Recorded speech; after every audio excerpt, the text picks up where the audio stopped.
The Kirky B Show with bassist, producer, Derek DOA Allen. Hey, it's the Kirky B Show. I'm Kirky B, and I'm here with the one and only Derek DOA Allen, my brother. Brother, How are you, man? man, I'm good, man. Thanks for having me on, and I want to say congratulations to you on your podcast, man. I'm really happy you're doing this. This is needed, much needed. Thank you. As a matter of fact, you were one of the few people that told me, man, that I should do it. So I listened. And so you inspired me because I know you have your podcast. Yeah. Everyone go onto YouTube and go to the DOA playlist. It's on YouTube. And you can follow him there on YouTube. And you can also follow Derek on Instagram. What's your handle on Instagram, D? At DOA Allen. At DOA Allen. Yep. So, man, let's get started into this. You, my brother, we go way back, man. We go back to 1986, I believe. Yeah. 86, 87, something like that. Yeah.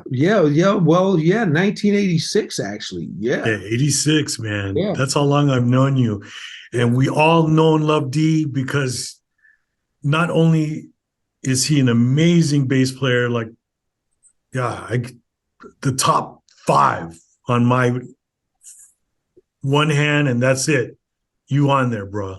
Because you are, when I first started playing with you, man, you just opened my eyes and my ears to a whole other feel, sound, and all that know about the penny funk.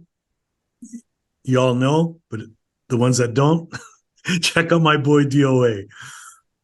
But I want to get into not just the fact that you're an amazing bass player, but man, you have gone on to not only become obviously the greatest bass player and played with many, many artists, Lionel Richie, Janet Jackson, a host of other artists. But man, you have become such an integral producer, songwriter, composer of the gospel scene, of gospel music. And R&B. And I want to really dive into that because, man, we all know you as a bass player, but, man, you really have become like just a top in that field. Let's talk about that. And how did you first get into that? Because I know when we started playing together in 86, you were already writing and producing. Well, I was trying, but to be honest with you, to get right to it, it started seriously for me, Kirky B, after the Rhythm Nation tour. So after Rhythm Nation tour, man, I'm looking like, wow, I just finished this amazing tour with, one of the biggest artists in the world, Janet, and the tour was just one of the most successful tours. And as a bass player, I'm thinking, well, what's next? What's the next tour? I mean, I couldn't go play with Michael Jackson. That would have been next level, or Lionel Richie, but they had their bands. They were locked and loaded. So, I just say, and I didn't want to go, this is not a knock to anybody, but I didn't want to go backwards. I didn't want to go back to artists like, before Janet that I played with, which I'm working with some of them right now today. But that was in my thought process. My thought process was, God, I want to keep this thing moving. I want to keep it moving. So I figure the next thing would be getting off into songwriting and production, because you're right. I had a love for songwriting at a young age. I wasn't good at it. I barely knew what I was doing. I knew I could maybe make a melody, put some lyrics together. So that's when the songwriting thing started for me. I immediately took money that I had made from that Janet Jackson tour. See, I didn't do like some of the other guys. The other guys bought, went and bought cribs and cars. I didn't do that. I took my money. I was still living with my mother's duplex, a 2-bedroom duplex, still living there. And I bought my mother a brand new car. I didn't even buy me a car. My mother had never had a brand new car. I bought my mother a brand new car, and I took my money, I put it up, saved it, and I invested it in studio time. So basically, at that time, studio was anywhere between $35, $40 an hour. That was a lot of money back then, So I just took my money and so I started going and recording, man, getting into trying to figure out how to do it and start Real writing. smart. Yeah, and started working on some music right then and there. That's when it started for me.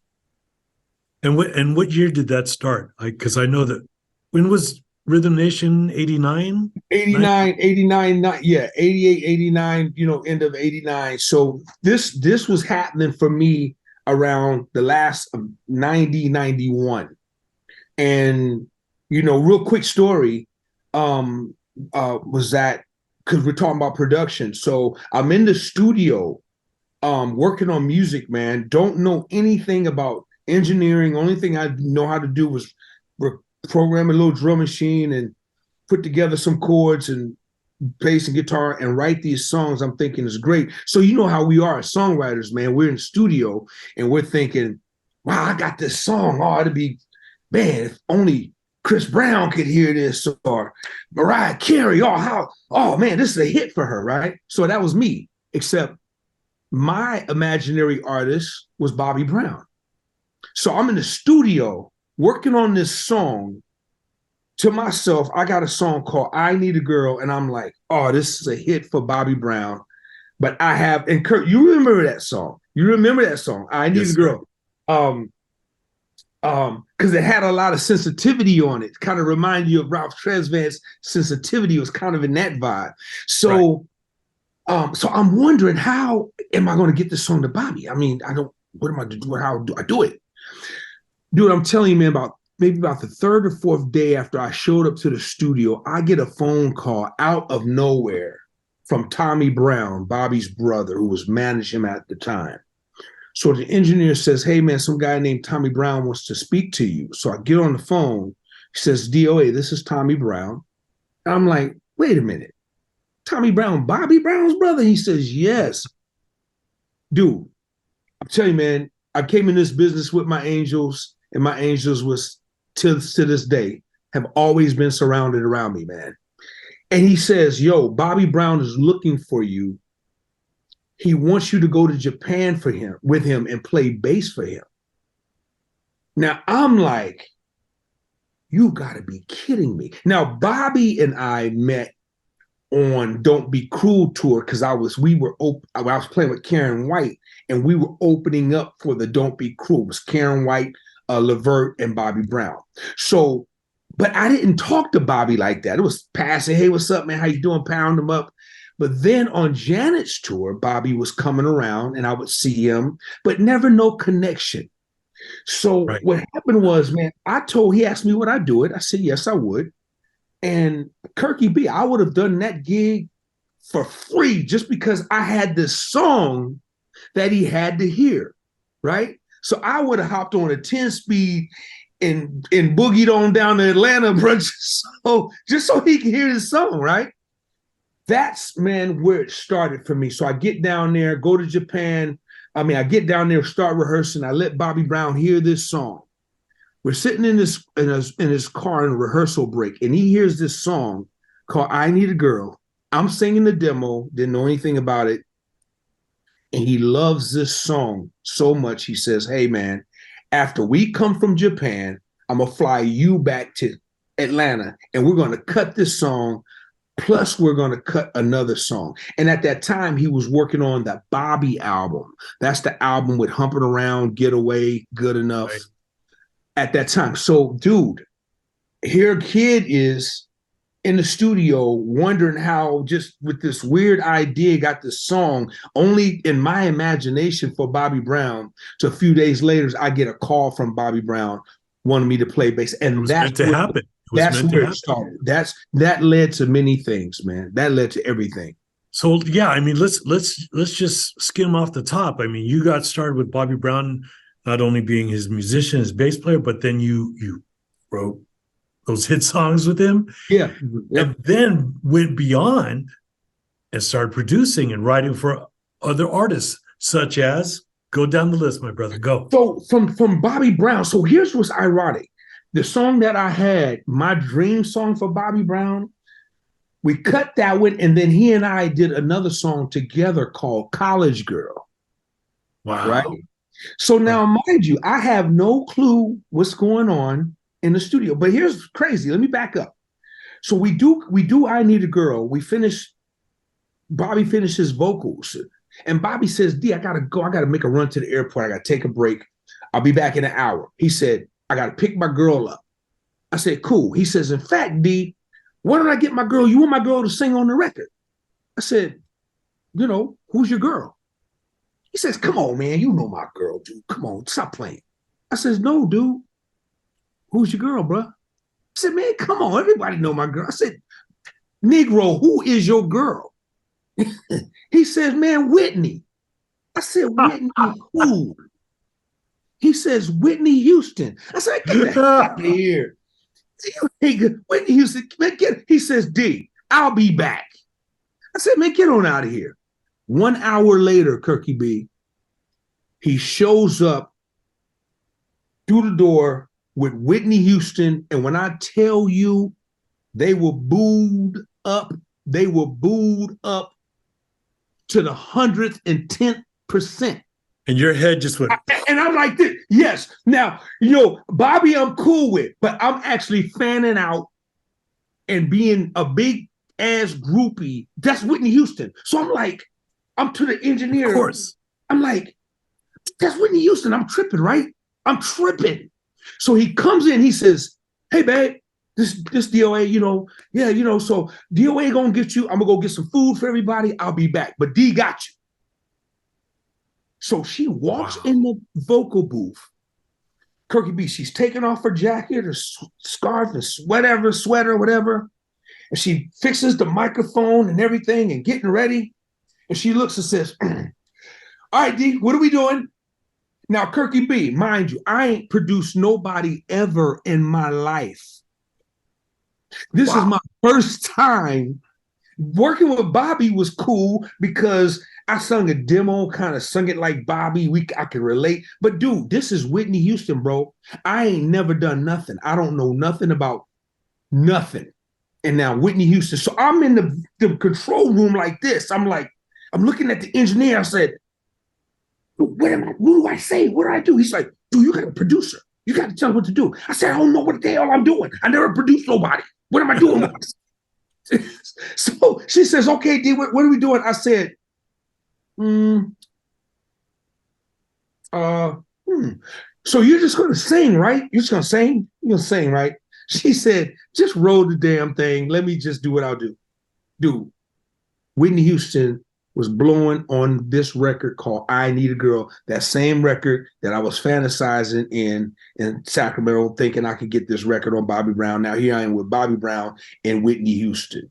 So let's put a pause button on that, because this is living proof right here by you, DOA, that when you put your mind to something, it'll happen. You don't know how it's going to happen. By the grace of God, by the angels, like you said, they make sure it happens to whatever degree it's going to happen. But obviously, with you, man, you're such a talent that it was meant to be that Bobby would just walk away and allow you to take the reins and make it happen, man. That is like incredible. Kirky B, that was incredible, man. I couldn't believe it, man. I called my mother, man, because my mother was a diehard Whitney Houston fan. When I told her what happened, called my mother that night, dude, and I was like, couldn't believe it. But that led to a publishing deal with ATV at that time. And ATV, now there's a long story with that, and I'm not going to get into it, but that led to me getting a publishing deal with Michael Jackson. Michael Jackson signed me to ATV. Why? Because the quote unquote Bobby album, that was the sophomore album or junior album, because this was his third album, to Don't Be Cruel. After Don't Be Cruel. So Don't Be Cruel did so well, right? So the industry says, oh, he sold excess amount of so many millions. His next record, he's going to do the same or if not more. That's the industry talking, right? Right, so right. Now, because I got 2 songs, a nobody guy on this guy named Bobby Brown, and this guy named Derek DOA Allen got 2 songs. So now the publishing companies are interested in me. I didn't even know what a publishing deal was, I got to send a shout out to my boy Bruce Sterling, who set the whole thing up and took me to ATV, and shout out my boy James Leach and Dale Kawashima, who signed me to a publishing deal. Now my life was really changing. That's when I went out and, you know, bought a house, because now I could be stable. Because we know tour money, when nothing coming in and everything going out, your money runs out. Right. So now I got me a publishing deal with ATV. I did this record, and here's what's crazy. When the album came out, Kirky B, you know how this business is, and I didn't know any of this. When the album came out, I Need a Girl was not on the album. That song did not even make the album. The second song we made the album, College Girl. But that just shows how God works, man. What we think it is, it ain't. Trust me. Because I thought the I Need a Girl record, that opened up the door. That was just a record that just says, I'm going to use this to kind of help you pick the lock. But this song that you thinking that's not even the one. The second song made the album. And I think is because Bobby and I wrote that song together. So he had interest in that song. But so that led to just other working with other artists, work with Tyrese, man. Tyrese did Lately for Tyrese. And then you're right, the gospel stuff, man, did well. And I'm thankful for my gospel things that has happened in my life, because I grew up in church. Right. So I was able to do well, man. I worked with this at the time, man, this young kid named Smokey Norfolk. And we did this record called I Need You Now. That's a classic gospel record that got the Grammy, got the Stella, got the Dove Award, just a big record to this day that still lives. Work with Donald Lawrence on the gospel side, and then start working with just a lot of R&B artists, as well as Kirky B, still touring. So you're just a busy man, and basically the Brinks truck is backing up into your banks. Pretty much. I mean, I got to keep it a buck, because that was a part of the thing. But what was happening was with me, after all the tours, and once I got into this production thing, Kirky B, I told myself that that's what I wanted to do. Everybody knew me and respected me as the bass player. Right. So I wanted to change that around. I wanted to be known as a good producer, not just a good bass player. And that took me leaving the whole tour business altogether. Exactly. Now that's the pool I want to jump into right now, because as you know, and everyone that's watching, we know that the touring scene has changed drastically. But you at a time where you were like, okay, I'm gonna dive this way, because this is what I truly want to do. Yes, I played with everybody. Yes, I've toured with everybody, but now the production comes into play. And what made you decide to go into the production thing? Because there are very few, I mean, there's a good handful, maybe 10 that are ex-bass players that have become producers. But man, to make that transition can be very difficult. What do you think was the catalyst, other than Bobby, to help you achieve that and to just excel into that area? Well, first of all, because I learned about the business. I learned about what songwriting was, what publishing was. I learned about the longevity of the business, just as me, in production, on the production and writer side. And you know, from Bobby's publishing deal, I got a deal with Polygram, but my big publishing deals I was signed to Disney for 5 years. So all of that stuff, man, and I was just had a passion for the love of writing. I was understanding production, getting better understanding. But the thing that did it was, I think, when you're on the road, you know, that comes first. Like I was playing with Lionel Richie. It was my last run as far as the tour. Great artist, great band. Of course, my brother Chucky, just great band, great situation. And one of the things that was happening is like, I would get ready to do a big production, with somebody, and then bring, got to get that call. We got to go overseas for 2 months or go over. So by the time you get back, that gig is over with. That production is closed. So I was missing out on a lot of that. Right. And so that, and when I was out with Lionel, man, I was really, really developing my skills as with Logic. We had a lot of time, so I really started to develop. Chucky was helping me, learn Logic, and I was just really getting to know what it was all about.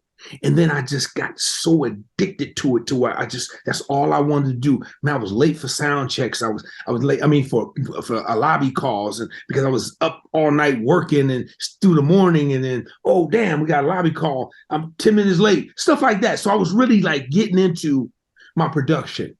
So I was really getting hungry for it. Now I'm in my 40s, and I'm saying to myself, and this is just me, I said to myself that I just didn't want to be a sideman, for the rest of my life. Right. I love it. I just, so my heart, man, was just leaning towards production. And after a great situation, the greatest gig I've ever had with the greatest band, great artists, it was just time for just me to say. And then what I had to do, very important, I had to rebuild my whole life, man. I had to start my life all over, because now I'm reinventing myself. Right. Not many people would have done that. They would have found another gig or try to, just keep. Yeah, and I think that's the issue with a lot of. Well, I shouldn't say issue, but I think that's just our habitual selves. Of after that one gig is over, okay, who else is going out? Now I got to get another gig, and it's like, so many of us, I'm a drummer, but I play bass, I play guitar, I play keyboards, I sing a little bit. I know how to arrange, compose. Sure. I could read. So there's these things that I have as tools, and we all have them. And I think we never really get to explore those tools. Sure.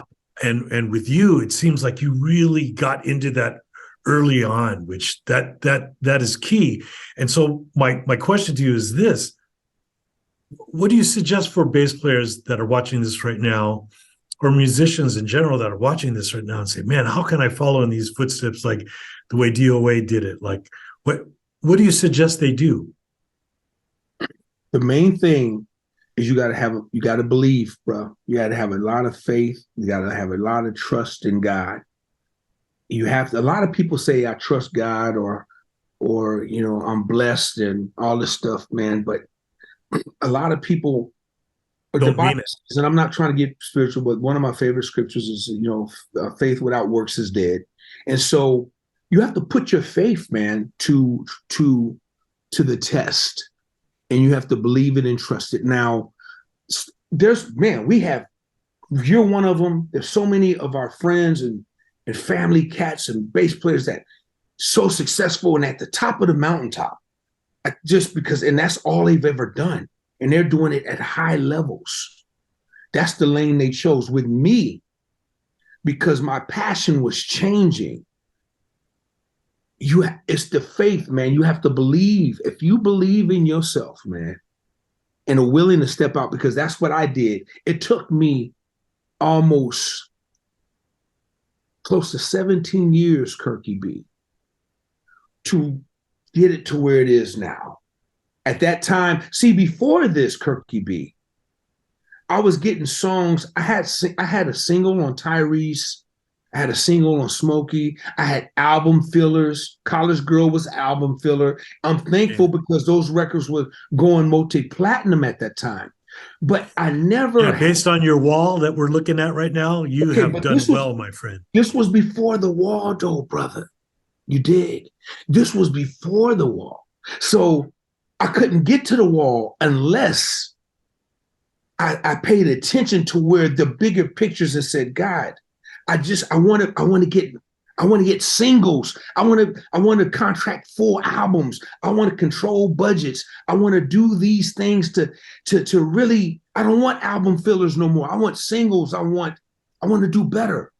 So it took me to step away and focus and really develop my skills as becoming a good producer to becoming a better producer or a great producer. And once that happened, 15, 17 years later, I can't tell you how many records that I've been part of as far as production. Number ones, I don't know, 20, 30 number one records. I can't tell you how many top 10, but that never would have happened. And was sacrificed because when I left the tour business, I want everybody to know this, I lost everything. But what I gained was my peace, man. By me gaining my Because you pursued a dream, you pursued a passion. Bingo. I gained my peace because now I'm in a better place of thinking. Wow, that is incredible. So basically, everybody, what Dee just said is follow your passion, because that's what will lead you to the truth. Right? And that's very true. And you have to believe because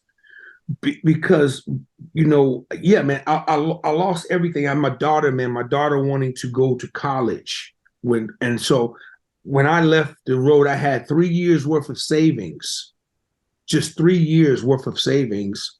Big ass crib with everything on it that I ever could imagine.